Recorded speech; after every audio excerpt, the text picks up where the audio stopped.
এটা এই গছবিধৰ নামটো কিনো? উদ্ভিদবিধৰ ইংৰাজী নাম হ'ল মাদাৰ ইন লজ টাং অৰ্থাৎ শাহুৱাইৰ জিভা। অৱশ্যে ইয়াৰ আৰু এটা জনপ্ৰিয় নাম আছে, সেই জনপ্ৰিয় নামটো হ'ল স্নেক প্লাণ্ট অৰ্থাৎ সৰ্প উদ্ভিদ। মনত ৰাখিবা, ই হ'ল ইনডোৰ প্লাণ্ট অৰ্থাৎ ঘৰৰ ভিতৰৰ বায়ু নিৰ্মল কৰি ৰাখিবৰ বাবে এই উদ্ভিদবিধ ঘৰৰ ভিতৰতে ৰখা হয়।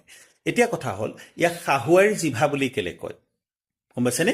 আচলতে ইয়াৰ দাঁতিকেইটা পাতল, ঠিক কটাৰীৰ নিচিনাকৈ তাৰ দাঁতিকেইটা ধৰাল, ইমান বেছি ধৰাল নহ'লেও মাজ অংশতকৈ ইয়াৰ দাঁতিকেইটা ঠিক তৰোৱাল এখনৰ দৰে কমানে পাতল হৈ অহা, গতিকে ইয়াক মাদাৰ ইন লজ টাং বুলি কোৱা হয়।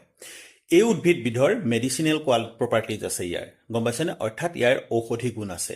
আগৰ দিনত এই উদ্ভিদবিধক ব্যৱহাৰ কৰা হৈছিল বিষৰ দৰৱ হিচাপে ভৰণ দিবলৈ, বা তোমাৰ পুৰিলে যে পানী জ্বলা উঠে সেই পানী জ্বলাবিলাক দূৰ কৰিবৰ কাৰণে এই উদ্ভিদবিধ ব্যৱহাৰ কৰা হৈছিল। এটা সময়ত মানুহৰ জ্বৰ উঠিলে পশ্চিমীয়া দেশবোৰত ভৰণ দিবলৈকো কপালত এই উদ্ভিদবিধ ব্যৱহাৰ কৰা হৈছিল। আটাইতকৈ মনত ৰাখিবলগীয়া কথাটো হ'ল এইটোৱেই যে এই উদ্ভিদবিধৰ পাত কেতিয়াও খাব নালাগে, কাৰণ ইয়াৰ পাতত বিষ থাকে অৰ্থাৎ টক্সিক থাকে।